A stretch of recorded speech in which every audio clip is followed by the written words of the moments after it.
Ma'asyiral muslimat yang dimuliakan Allah Subhanahu wa taala. Makanya hadis yang tadi saya jelaskan, Nabi SAW mengatakan innallaha yu'tid dunya man yuhib wa ma la yuhib wa la yu'til imana illa man yuhib. Ingat, Allah memberikan kenikmatan dunia kepada orang yang dicintainya dan kepada orang yang tidak dicintainya. Tetapi Allah tidak akan memberikan iman kecuali kepada orang yang dicintainya saja. Maka carilah iman, bukan mencari dunia. Kalaupun harus mencari dunia, carilah di atas iman. Maka insya Allah dengan itu kita akan diselamatkan dari istidraj. Adapun sebab istidraj, kenapa orang sampai terlupakan, terperdaya dengan nikmat?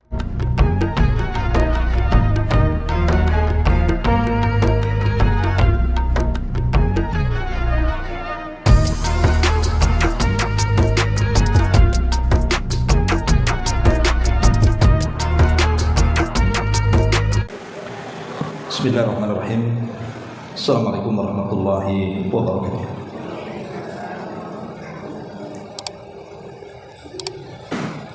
Alhamdulillah wassalatu wassalamu ala Rasulillah wa ala alihi wa sahbihi wa mawalah wa la hawla wa la quwwata illa billahi wa ba'd. Alhamdulillah, di pagi ini kembali kita sahabat talabul ilmi di Masjid Nurul Hidayah Uskokar. Salawat dan juga salam kita hadiahkan kepada Rasul kita Nabi besar Muhammad sallallahu alaihi wa alihi wasallam. Kita lanjutkan kembali kajian kita, masih membahas tafsir singkat dari surah Al-Mursalat, dan kita masuk pada ayat ke-48 dan ke-46 dan seterusnya.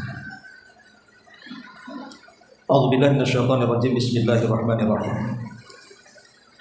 Kulu wa tamatta'u qalilan innakum mujrimun.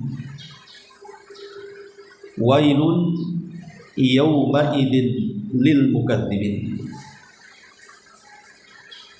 Dikatakan kepada orang-orang kafir, makanlah kalian dan bersenang-senanglah kalian selama ada di dunia ini. Sesungguhnya kalian adalah para pendurhaka, orang-orang yang melakukan dosa. Maka celakalah pada hari itu bagi para pendusta kebenaran. Ma'asyiral muslimat yang dimuliakan Allah Subhanahu wa taala, ayat ini menjelaskan kepada kita tentang celaan yang Allah Subhanahu wa taala katakan kepada orang-orang kafir, bahwa orang-orang kafir itu di dunia segala sesuatunya akan dicukupkan. Segala sesuatu yang dikehendaki orang kafir itu akan dicukupkan oleh Allah Subhanahu wa taala dari kehidupan dunia. Tetapi ada batas waktu yang Allah Subhanahu wa taala berikan. Silahkan bersenang-senang, silahkan makan dan minum, tapi ada batasnya. Dari sini juga ada faedah yang sangat bagus yang kita akan bahas tentang bahayanya istidraj. Apa istidraj? Nanti kita jelaskan. Ma'asyiral muslimat yang dimuliakan Allah Subhanahu wa taala. Di dalam Al-Quranul Karim kita tahu bahwa merupakan ketetapan bagi Allah Subhanahu wa taala bahwa setiap orang yang melakukan dosa itu pasti akan diadab. Dan Allah Subhanahu wa taala mengatakan, innallaha la yumli lidh-dhalimi hatta idza akhadahu lam yuflithu. Dalam surah Hud ayat 102, Allah Subhanahu wa taala mengatakan, sesungguhnya Allah Subhanahu wa taala memberikan tempo kepada orang-orang yang berbuat dosa kezaliman itu. Tetapi jika sudah sampai pada waktunya, pasti Allah akan mengazabnya dan tidak mungkin melepaskannya. Dari sini kita tahu bahwa siapapun yang melakukan maksiat kezaliman, maka Allah tidak akan melepaskan orang ini. Dan Allah Subhanahu wa taala katakan wala tahsabannallaha ghafilan amma ya'malu zalim. Jangan sangka Allah itu lalai dari para pelaku kezaliman. Allah tidak lalai dan Allah terus memperhatikan. Apalagi kalau orang-orang yang dizaliminya berdoa kepada Allah Subhanahu wa taala akan kebinasaan, maka doa orang-orang yang dizalimi itu pasti dikabulkan. Dalam sebuah hadis Nabi SAW bersabda, "Idza dhaharatil ma'asi fi ummati, ammahumullahu bi'adzabin min 'indihi." Apabila maksiat telah melanda pada umatku secara merata, maka Allah meratakan azab kepada mereka. Kemudian Ummu Salamah, istri Nabi SAW bertanya, "Ya Rasulullah, ama fihim yawma idzin unasun salihun?" Rasul, tidakkah di antara mereka ada orang-orang yang baik? Maka Rasul mengatakan, "Bala, ya tentu." Faqultu, kata Ummu Salamah, "Fa kaifa yasna'u ulahi?" Apa yang mereka lakukan? Qala, maka Rasul mengatakan, "Yusibuhum ma asaban nas, thumma yasiruna ila maghfiratin minallahi wa ridwan." Maka Rasul mengatakan azab itu menimpa kepada mereka sebagaimana menimpa pada umumnya manusia yang zalim. Tetapi di akhirat nanti tentu orang-orang baik yang tidak ikut maksiat akan mendapatkan ampunan dan redha Allah Subhanahu wa taala. Artinya bahwa sebuah fitnah itu ataupun azab Allah Subhanahu wa taala, kalau Allah sudah timpakan karena maksiat sebuah kaum, maka azab itu akan merata. Tidak kenal orang baik, tidak kenal orang jahat.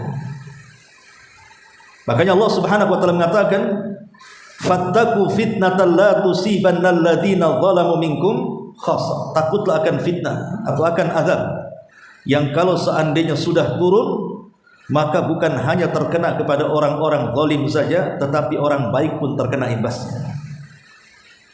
Maksudnya di dunia, kalau di akhirat kan tidak. Ya, orang baik akan dibalas dengan surga, orang jahatnya dengan neraka. Tapi dari sini kita tahu bahwa maksiat apapun ada balasannya, baik di dunia ataupun di akhirat. Masalahnya, ada orang-orang itu yang mereka berada di atas kemaksiatan kepada Allah Subhanahu wa taala, tapi hidupnya disenangkan. Seperti orang-orang kafir. Orang-orang kafir, lihat mereka tidak sholat seperti kita. Mereka tidak berpuasa seperti kita, mereka tidak membaca Al-Quran seperti kita. Tapi lihat, terkadang Allah bukakan rezeki. Hartanya lebih banyak dibandingkan kita, kesehatannya lebih lama dibandingkan kita, kesenangannya lebih melimpah dibandingkan kita, padahal mereka di atas kekufuran. Itulah yang disebut dengan istidraj. Ma'asyiral muslimat yang dimuliakan Allah Subhanahu wa taala, di dalam Al-Quranul Karim Allah Subhanahu wa taala berfirman tentang masalah istidraj ini. Di dalam surah Al-An'am ayat 44, "Falamma nasu ma dzukkiru bihi fatahna 'alaihim abwaaba kulli syai'in hatta idza farihu bima utu akhadnahum baghtatan fa idza hum mublisun." Maka tatkala mereka melupakan peringatan-peringatan yang diberikan kepada mereka, kami pun membukakan semua pintu-pintu kesenangan untuk mereka. Jadi umat dulu diberikan oleh Allah Subhanahu wa taala dengan berbagai macam nikmat. Lihat kaum Sabah dalam Quran. Bagaimana kaum Sabah itu diberikan nikmat oleh Allah yang luar biasa. Perkebunan ibarat surga dunia. Jadi orang-orang yang memanen buah-buahan itu tidak perlu memetik, cukup membawa keranjang, letakkan di kepala, masuk keluar sudah penuh ranjangnya. Keranjangnya sudah penuh.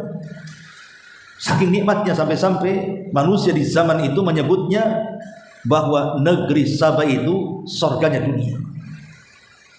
Karena dalam kebun itu tidak ada binatang-binatang, tidak ada serangga, tidak ada ular, tidak ada apapun. Kalau kita ke kebun itu kan masuk ke kebun tidak gatal, keluar garuk-garuk. Artinya ada saja serangga-serangga kan gitu, nyamuk-nyamuk kebun. Itu kebun tidak ada sama sekali. Bahkan memiliki cuaca yang bagus. Jadi kalau orang itu sakit dari negeri lain masuk ke negeri Sabah itu bisa sembuh. Karena cuacanya bagus. Tetapi mereka kufur. Allah sudah berikan kesenangan. Awalnya mereka beriman. Tapi karena kesenangan melupakan mereka, akhirnya mereka melampaui batas. Kemudian sedikit demi sedikit mereka kufur, dan Allah biarkan kesenangan itu sampai pada waktunya Allah azab negeri Sabah ini. Allah hancurkan semua perkebunannya dan tidak ada yang tumbuh kecuali 3 tumbuhan yang buah-buahnya tidak bisa dimakan. Itulah istidraj. Makanya kenapa Nabi SAW bersabda dalam hadis Uqbah ibn Amir radhiyallahu anhu, "Idza ra'aitallaha yu'til abda minad dunya ma yuhibbu wa huwa muqimun ala ma'asihi fa innama dzalika minhu istidrajuh." Apabila engkau melihat Allah memberikan pada hambanya dari perkara dunia yang diinginkan, artinya apapun yang diminta Allah kabulkan. Pengen rumah, Allah berikan rumah bagus. Pengen kendaraan, Allah berikan kendaraan mewah. Pengen tanah luas, Allah berikan hektaran. Pengen uang, Allah berikan. Pokoknya apapun keinginannya, Allah kabulkan semuanya. Padahal kata Rasul, orang ini terus berada dalam kemaksiatan kepada Allah. Jadi maksiat tetapi diberikan kesenangan. Maka Rasulullah SAW mengatakan, ketahuilah bahwa hal itu adalah jebakan nikmat yang disegerakan dari Allah alias istidraj. Makanya kita lihat di masyarakat kan, ada orang yang nampak rizkinya bagus, kalau buka usaha itu lancar jaya bahasanya, nggak pernah gulung-gulung tikar, pada sholat pun tidak, bakhil lagi. Ada orang yang diberikan kesehatan, sakitnya tak pernah, jarang-jarang dia masuk rumah sakit itu, padahal dia sombong. Ada orang yang kemudian diberikan oleh Allah Subhanahu wa taala dengan berbagai macam kenikmatan, anak-anak banyak, semua pada sukses, padahal orang tuanya sama sekali bukan ahli ibadah, justru ahli maksiat. Dan begitu seterusnya. Lah kita jangan terperdaya dengan orang yang seperti itu. Kalau ada orang yang diberikan kesenangan di atas kemaksiatannya, jangan pula berangan-angan seperti itu. Karena orang itu sedang dijebak dengan kenikmatan. Makanya ibu harus paham tentang satu perkara. Nabi SAW mengatakan dalam sebuah hadis bahwa la yazalu mu'minun, akan senantiasa seorang mukmin itu diberikan ujian oleh Allah Subhanahu wa taala, baik kepada hartanya, baik kepada dirinya, baik kepada anak-anaknya, sampai akhirnya dia berjumpa dengan Allah Subhanahu wa taala dan tidak menyisakan satu dosa pun. Dari sini kita tahu bahwa tidak semua ujian Allah itu jelek. Tidak semua ujian Allah itu jelek. Terkadang di balik ujian itu ada hikmah kebaikan bagi kita. Makanya Bu, kalau seandainya ibu selama hidup tidak pernah diuji, hati-hati. Ibu kalau dalam hidup ibu ini tidak pernah diuji oleh Allah, ya badan ya sehat, usaha ya lancar, anak-anak bisa disekolahkan ya luar biasa, bisa menempuh jenjang pendidikan yang tinggi, tetapi ketaatannya berkurang. Maka kalau seandainya kita tidak diberikan ujian oleh Allah Subhanahu wa taala, kemudian kenikmatannya justru bertambah, tapi keimanannya berkurang, hati-hati. Jangan-jangan ibu sedang dijebak dengan nikmat, dijebak dengan istidraj. Tetapi kalau seandainya banyak ujian yang menimpa ibu, baru saja hijrah, sebelum hijrah, aduh usahanya lancar-lancar. Setelah hijrah, mulailah berkurang. Sebelum hijrah, Masya Allah banyak relasi, banyak kawan. Setelah hijrah dijauhi kawan-kawannya. Sebelum hijrah sehat-sehatlah badannya. Setelah hijrah asik sakit ini sakit itu saja. Maka kalau seandainya ibu diberikan berbagai macam ujian, ketika mendekatkan diri kepada Allah Subhanahu wa taala, berbahagialah. berarti ibu terlepas dari istidraj. Jadi kalau tidak diberikan ujian, hati-hati. Tapi kalau banyak ujian, berbahagia.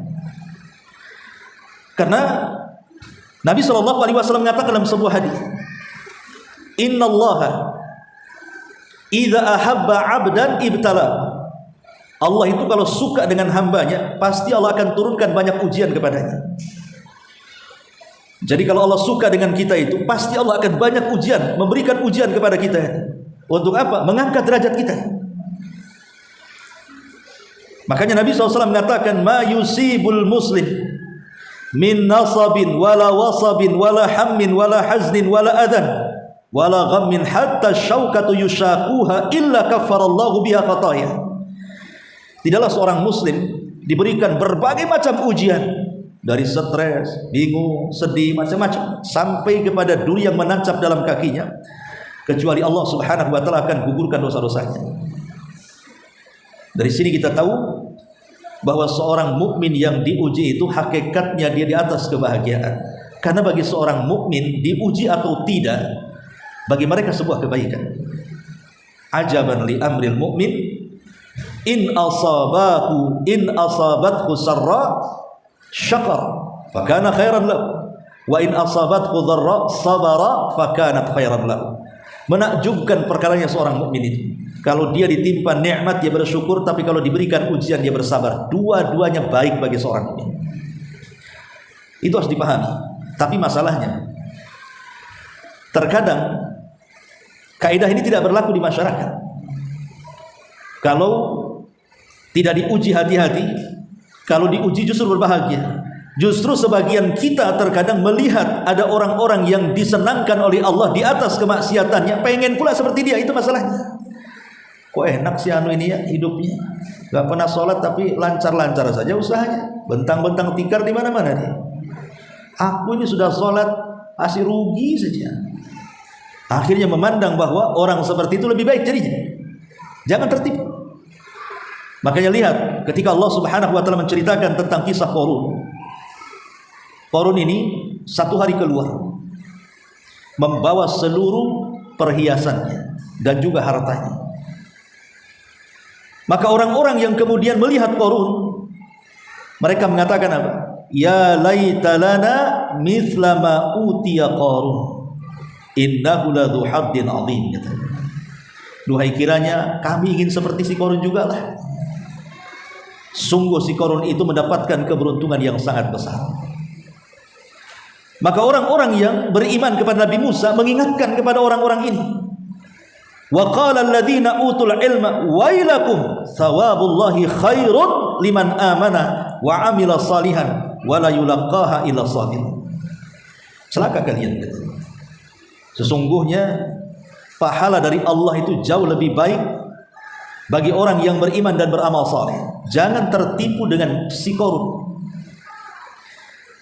Lah apakah kita ini dari kelompok orang-orang yang beriman kepada Musa dan mengatakan kepada orang-orang tertipu jangan seperti itu? Ataukah kita justru kelompok pertama? Aku juga pengenlah kayak dia. Hidupnya kok panjang umurnya, gak sholat, pada si anu sholat terus 20 tahun udah mati gitu. Sampai ada istilah ialah orang baik itu cepat mati, orang jatuh udah mati-mati gitu. Ada orang yang kemudian berpikir seperti itu kan. Cara berpikirnya itu aneh. Melihat orang kaya yang tidak pernah ngaji, tidak pernah sholat, pengen pula seperti itu. Maka jangan.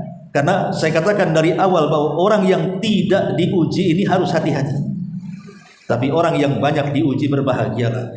Allah memang suka dengan kita. Baik, kita sedikit bentangkan tentang apa sih istidraj itu ya.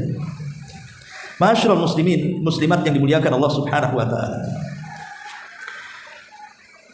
Asy-Syaikh As-Sa'di rahimahullahu taala mengatakan dalam tafsirnya Kalimur Rahman, beliau mengatakan yang artinya ketika mereka melupakan perintah Allah yang diberikan kepada mereka, maka dibukakanlah berbagai macam pintu dunia dan rizki.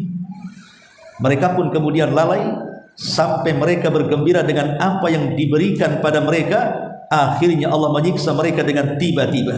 Mereka pun berputus asa setelah itu. Jadi seolah-olah Al-Imam As-Sidi mengatakan istidraj itu secara bahasa itu dari kalimat daraj. Daraj itu artinya tangga. Ya. Tangga, nanti ada bordes, tangga lagi. Nah, itu daraj. Jadi istidraj itu sengaja Allah naikkan, hartanya dibanyakin, nanti dikit lagi banyak lagi, jadi kaya makin kaya gitu maksudnya. Tapi setelah di atas Allah akan jatuhkan. Itulah istidraj. Atau dengan kata lain istidraj adalah orang-orang yang semua keinginannya diberikan oleh Allah Subhanahu wa taala, semua angan-angan dan cita-citanya diberikan oleh Allah, padahal mereka di atas kemaksiatan kepada Allah Azza wa Jalla. Itulah yang disebut sanastadrijuhum min haitsu la ya'lam. Mereka akan dibuat terperdaya dengan nikmat sampai pada waktunya mereka akan diadab. Pertanyaannya, kenapa kemudian Allah Subhanahu wa taala mengistidrajkan seseorang itu, kenapa? Kenapa Allah biarkan orang maksiat di atas kesenangan, sementara orang yang beriman di atas kefakiran? Kenapa Allah Subhanahu wa taala biarkan orang-orang di atas kemaksiatan diberikan usia panjang, sementara orang-orang yang beriman dipendekkan pula usianya? Kenapa orang-orang yang di atas kemaksiatan semua hajatnya Allah Subhanahu wa taala berikan, sementara orang-orang yang beriman harus berpontang-panting mencarinya? Apa hikmahnya? Kenapa Allah lakukan seperti itu? Harusnya orang yang beriman itu lebih baik kondisinya dibandingkan orang yang bermaksiat, kan? Tapi kenapa Allah balik? Tentu ada hikmah.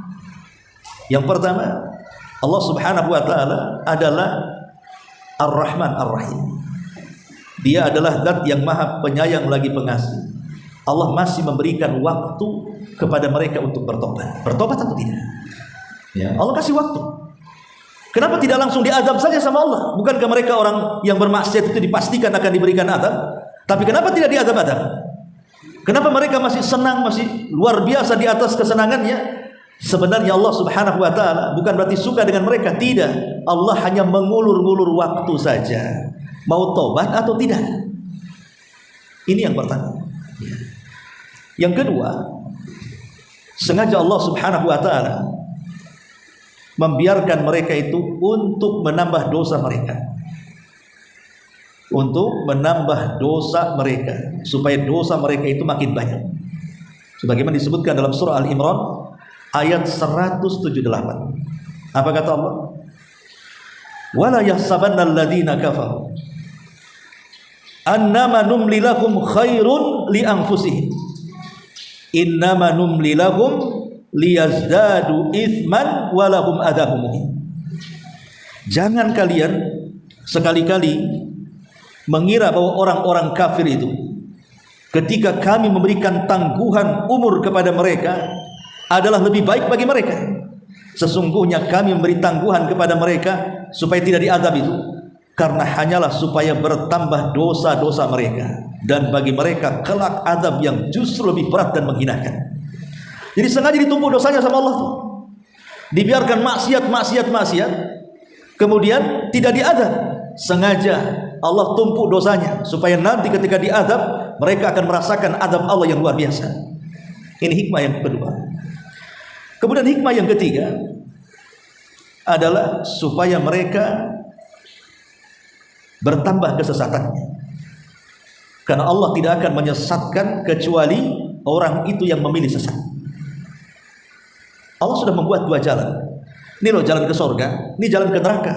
Kenapa kamu ke neraka? Makanya Allah Subhanahu wa taala ketika menghikayatkan Nabi Musa dalam surah Shaf ayat 5, apa kata Allah?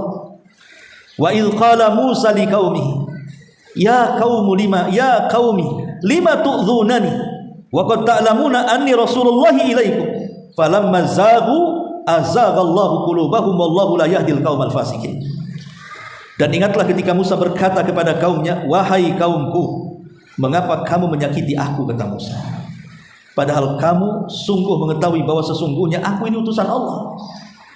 Maka ketika mereka berpaling dari kebenaran, Allah memalingkan hati mereka dan Allah tidak memberikan petunjuk kepada mereka. Artinya ketika mereka berpaling, Allah palingkan sekalian. Jadi Allah itu menuruti kehendak kita. Kalau kita ingin berpaling, Allah palingkan. Nuwallihi ma tawalla. Kami palingkan kemana dia suka berpaling. Tetapi kalau kita memilih hidayah, maka Allah mengatakan, "Wa man yujahidu fina lanahdiyannahum subulana. Siapa yang bersungguh-sungguh mencari hidayah, Allah akan berikan hidayah kepada dia. Man yuridillahu khairan yufaqihu fiddin. Siapapun yang menghendaki kebenaran, pasti Allah cerdaskan dalam agamanya. Jadi istidraj ini sengaja untuk menambahkan kesesatan. Sengaja supaya menumpuk-numpuk kesesatannya, akhirnya dia pun tersesat dan diakhiri dengan su'ul khatimah. Itulah diantara 3 hikmah kenapa Allah biarkan orang-orang yang di atas kemaksiatan itu tidak diadab, justru disenangkan. Allah sengaja mengulur waktu tobat atau tidak, atau Allah sengaja hendak menumpuk-numpukan dosa kepada dia, atau Allah sengaja menyesatkan orang itu dengan sesesat-sesat karena keinginan dia yang tersesat. Adapun bentuk istidraj itu banyak. Boleh jadi bentuk istidraj itu yang pertama, mungkin seseorang diberikan apapun yang diinginkannya dan apapun yang dikehendakinya, semua dikabulkan oleh Allah Subhanahu wa taala. Jadi pintu-pintu kesenangan itu dibuka selebar-lebarnya oleh Allah. Ingat, kalau ibu kemudian dimudahkan urusannya, apapun yang ibu hayalkan, apapun yang ibu cita-citakan, semua menjadi kenyataan. Pengen rumah bagus, akhirnya kebeli rumah bagus. Pengen kendaraan mewah, kebeli punya kendaraan mewah. Maka ingat, jangan-jangan di pintu istidraj kalau ibu tidak beriman dan tidak beramal saleh. Makanya Allah mengatakan tadi dalam surah Al-An'am, falamma nasu ma dzukiru bi fatahna alaihim abwaaba kulli syai'in hatta idza farihu bima utu aqadnahum baghtatan fa idza hum mublisun.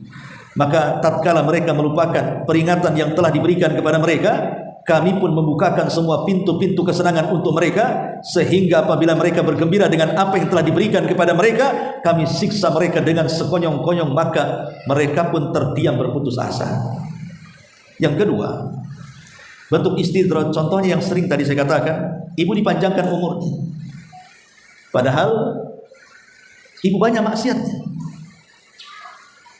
Di dalam surah Al-Anbiya ayat 42 sampai 44 Allah katakan,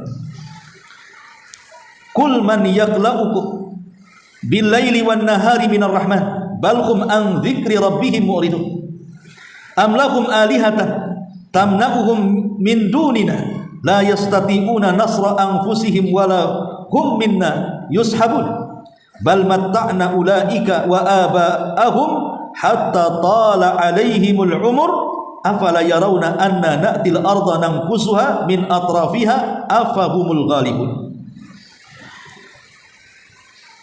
Katakan wahai Muhammad, siapakah yang dapat memelihara kamu di waktu malam dan di siang hari dari azab Allah yang maha pemurah itu? Sebenarnya mereka adalah orang-orang yang berpaling dari mengingat Rabb mereka. Atau adakah mereka mempunyai Tuhan-Tuhan yang dapat memelihara mereka dari azab kami? Tuhan-Tuhan itu tidak sanggup menolong diri mereka sendiri dan tidak pula mereka dilindungi dari azab kami. Di sini syahidnya, sebenarnya kami telah memberikan mereka dan bapak-bapak mereka kenikmatan hidup yang mugah di dunia, sehingga kami panjangkan umur mereka. Maka apakah mereka tidak melihat bahwasannya kami mendatangi negeri-negeri orang kafir, lalu kami kurangi luasnya dari segala penjurunya? Maka apakah mereka yang menang? Di sini Allah Subhanahu wa taala mengatakan, hatta tala alaihimul umur.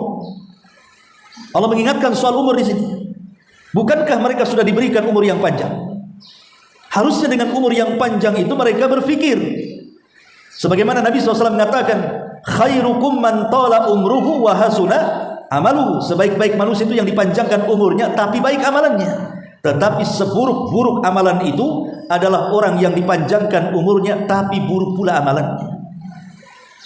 Ingat ketika Allah Subhanahu wa taala menyiksa penduduk neraka, yang Allah Subhanahu wa taala sebutkan dalam surah Fatir 37 itu. Mereka menjerit-jerit kesakitan di neraka dan mereka sudah tidak tahan.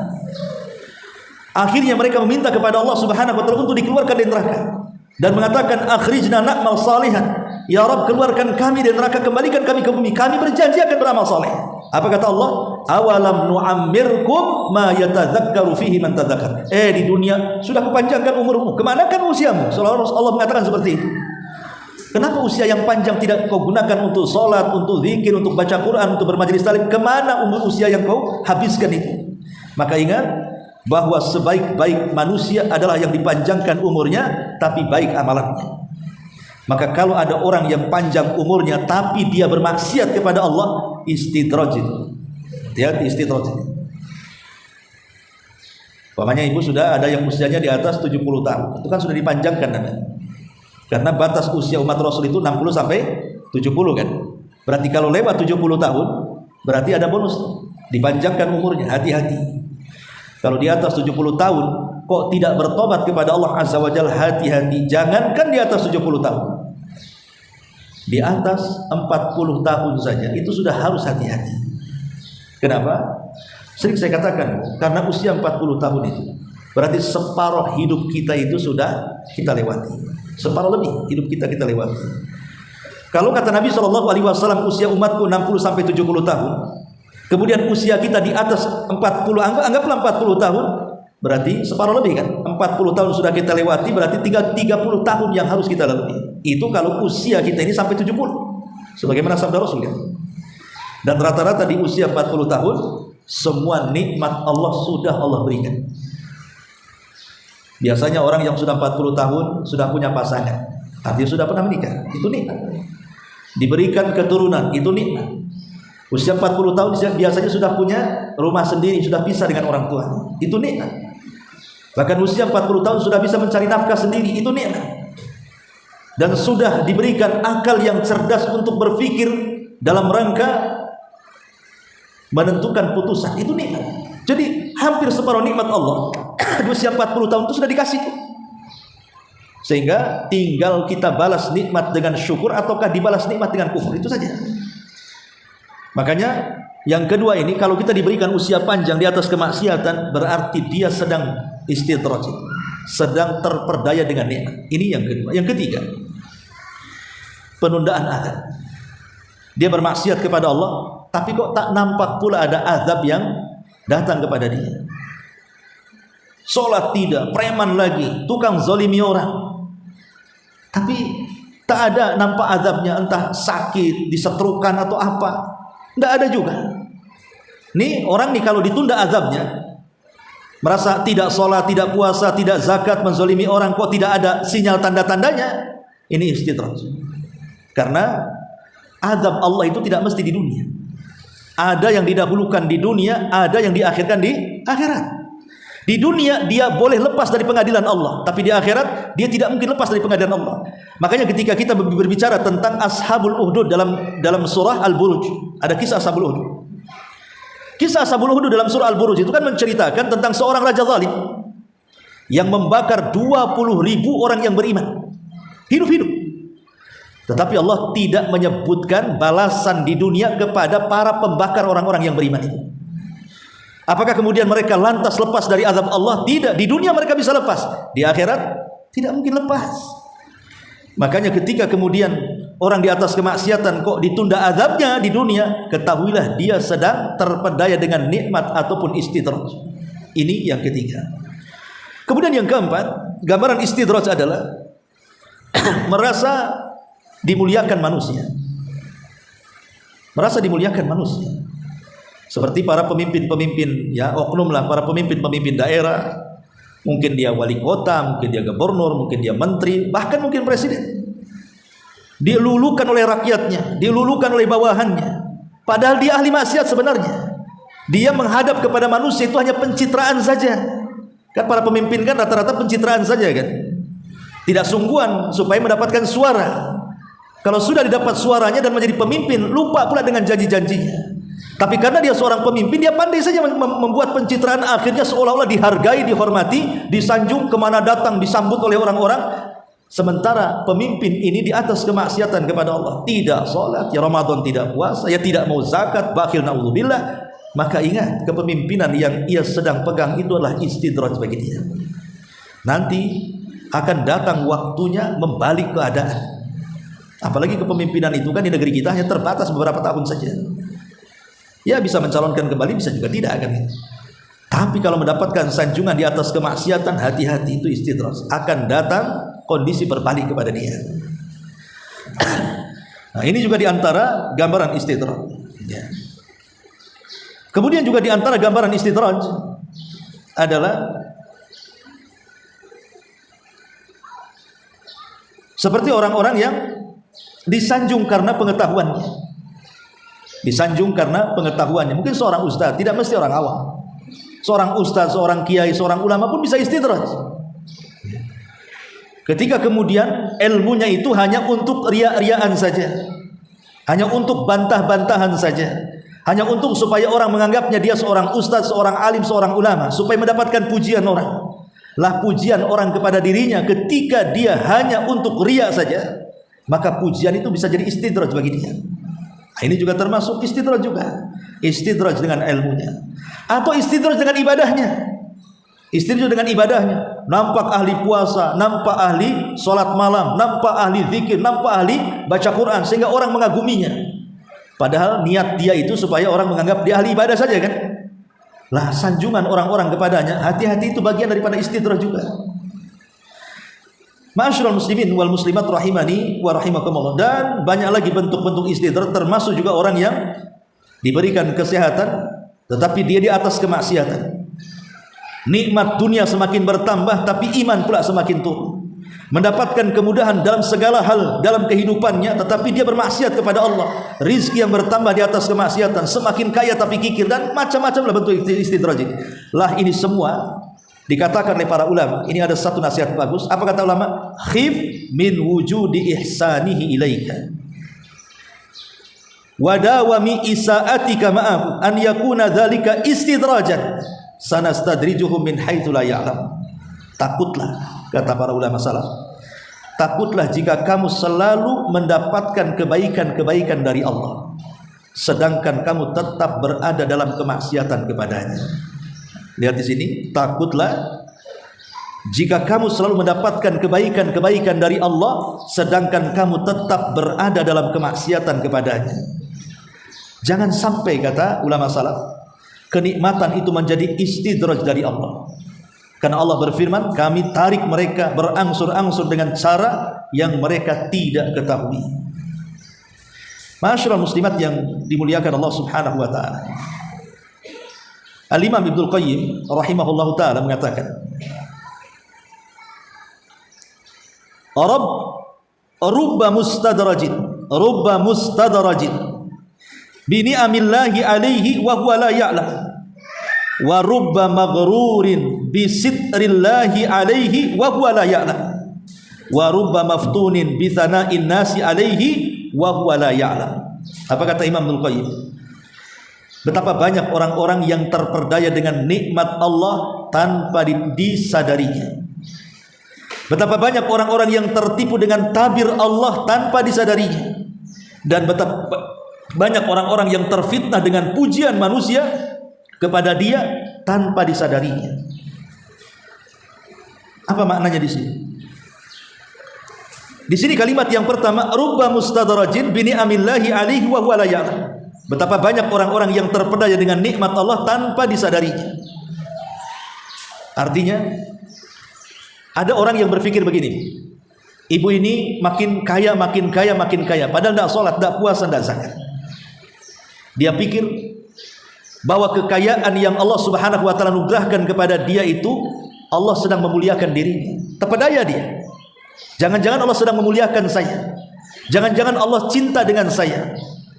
Akhirnya persis seperti Allah Subhanahu wa taala katakan di dalam Al-Qur'anul Karim, kalau diberikan kekayaan dia mengatakan Rabbi akraman. Allah sedang memuliakan dirinya. Tapi kalau diberikan kefakiran dia pun mengatakan Rabbi ahan. Rabbku sedang apa? Sedang menghinakan diri. Jadi ada orang yang mengira bahwa kalau Allah Subhanahu wa taala memberikan kekayaan itu tanda Allah cinta kepadanya. Dan ada orang yang mengira kalau Allah mencabut kekayaan Allah benci kepada dia. Tidak, harta itu bukan tanda cinta Allah kepada kita. Karena harta itu bersyarikat antara mukmin dan kafir. Si Fir'aun kaya, Nabi Sulaiman juga kaya. Lalu apa bedanya? Sama-sama kaya.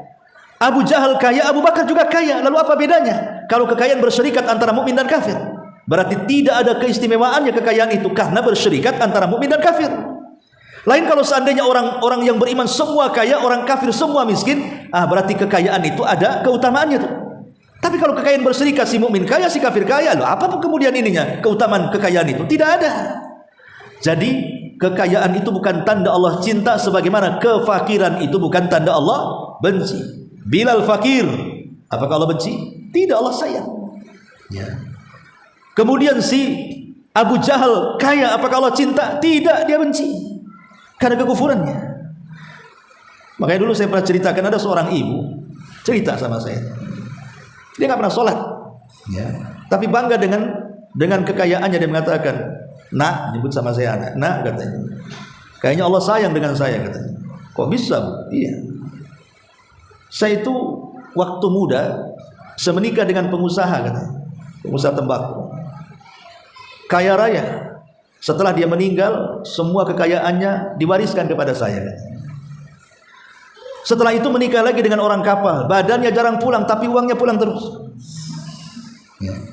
Akhirnya tambah kaya, saya kata. Allah takdirkan bercerai di tengah jalan. Sudah tua, saya dilamar dengan pensiunan yang kerja di pengadilan agama. Baru nikah beberapa bulan meninggal, pensiunannya diberikan kepada saya. Apa enggak senang? Berarti Allah itu sayang dengan saya, katanya. Enggak sholat ibu ini. Dia ngomong begitu. Ini namanya apa? Istidraj. Ada orang-orang yang seperti itu tuh. Lah istidraj, dia tidak paham bahwa dia sedang istidraj itu. Tertipu dengan nikmat. Kalau dia sampai mati seperti itu, naudzubillah tsumma naudzubillah. Jadi berapa banyak kenikmatan yang Allah berikan itu, manusia terperdaya dan dia tidak tahu bahwa itu istidraj. Kemudian kalimat yang kedua, Imam Ibnu Qayyim mengatakan, wa rubba maghrurin bisitrillahi alaihi wa huwa la ya'lam. Betapa banyak orang-orang yang tertipu dengan tabir Allah tanpa disadarinya. Bu, kita ini dimuliakan oleh Allah Subhanahu wa taala. Itu karena aib kita ditutup oleh Allah. Kalau masing-masing kita, saya ibu, dibuka aibnya oleh Allah Subhanahu wa taala, tidak mungkin ibu ngaji sama saya, dan saya pun tidak mungkin datang ke sini juga.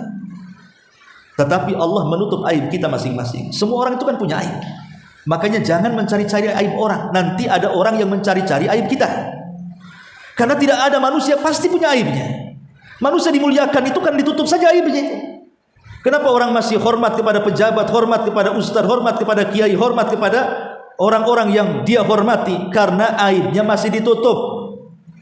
Satu saja aib kita dibongkar oleh Allah Azza wa Jalla, boleh jadi orang meludahi muka kita atau meletakkan tanah di atas kepala kita. Oh, rupanya si Ami itu baru tahu. Nampak saja baik, rupanya di belakang itu penjahat kelas kakap, umpamanya.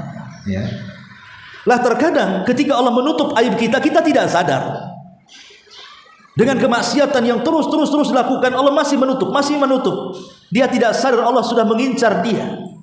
Harusnya ketika kemudian kemaksiatan pertama Allah tutup, kemaksiatan kedua Allah tutup, kemaksiatan ketiga Allah tutup, harusnya kita sadar, cepat bertobat, kan begitu. Ini enggak, karena merasa tidak diketahui orang, makin pula dia luar biasa maksiatnya. Sampai pada waktunya betul-betul terbongkar, baru dia tahu rasa. Nah, itu istidraj. Jadi kalau kita melakukan dosa kemudian masih ditutup, maka bersyukurlah, cepat bertobat. Jangan menunggu aib kita dibongkar Allah Subhanahu wa taala. Karena istidraj namanya. Kemudian kalimat yang ketiga, wa rubba maftunin bi sana'in nasi alaihi wa huwa la ya'lam. Betapa banyak orang-orang yang terfitnah dengan pujian-pujian manusia kepadanya tanpa dia sadari, itu pula yang menjadikan lupa diri. Harusnya pujian manusia menjadi introspeksi diri, bukan menjadi lupa diri. Tapi kebanyakan pujian manusia itu menjadi lupa diri, bukan menjadi introspeksi diri. Akhirnya kemudian terlena dengan pujian-pujian itu, timbullah riya, timbullah ujub, timbullah sum'ah, yang ia tidak sadar dia sedang istidraj. Ya. Ma'asyiral muslimat yang dimuliakan Allah Subhanahu wa taala. Makanya hadis yang tadi saya jelaskan, Nabi SAW mengatakan, innallaha yu'tid dunya man yuhib wa ma la yuhib wa la yu'til imana illa man yuhib. Ingat, Allah memberikan kenikmatan dunia kepada orang yang dicintainya dan kepada orang yang tidak dicintainya. Tetapi Allah tidak akan memberikan iman kecuali kepada orang yang dicintainya saja.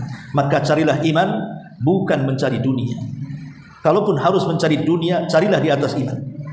Maka insya Allah dengan itu kita akan diselamatkan dari istidraj. Adapun sebab istidraj, kenapa orang sampai terlupakan, terperdaya dengan nikmat? Pertama, karena kekufuran. Allah mengatakan, wala yahsabanna alladziina kafaru annama numli lahum khairun li anfusihim. Apakah orang-orang kafir mengira bahwa kami memberikan tangguhan kepada mereka, tidak diazab, itu lebih baik bagi mereka? Tidak, itu jelek bagi mereka. Maka sebab terjadinya istidraj itu karena kekufuran manusia kepada, tidak yakin dengan Allah. Kemudian yang kedua, sebab istidraj itu karena istihza, mengolok-olok syariat Islam, mengolok-olok Allah, mengolok-olok Rasulnya. Termasuk juga sebab istidraj karena masyaqatu an-nabi sallallahu alaihi wasallam wa mu'adatun nabi sallallahu alaihi wasallam wa ittiba'u ghaira sabilil mu'minin.